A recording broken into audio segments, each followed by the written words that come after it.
ആർക്കും ബാച്ചിലേഴ്സിനും മടിച്ചികൾക്കും ഒക്കെ പറ്റിയ റെസിപ്പിയാണ്. ചോറിന് കറിയൊന്നും ഇല്ലാത്ത ടൈമിലും കുട്ടികൾക്ക് ലഞ്ച് ബോക്സിനും ഒക്കെ നമുക്ക് ഉണ്ടാക്കാൻ പറ്റിയ ഒരു അടിപൊളി റെസിപ്പി. അതും നല്ല ടേസ്റ്റി ആയിട്ട് സിമ്പിളായിട്ട് നമുക്ക് വീട്ടിൽ തന്നെ ഉണ്ടാക്കാം.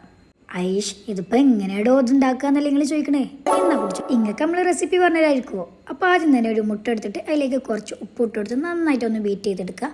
എത്ര അളവിലാണോ നിങ്ങൾ ഉണ്ടാക്കാൻ ഉദ്ദേശിച്ചിട്ടുള്ളത് അതിനനുസരിച്ച് ഉള്ളി മുട്ടയൊക്കെ എടുക്കാം കേട്ടോ.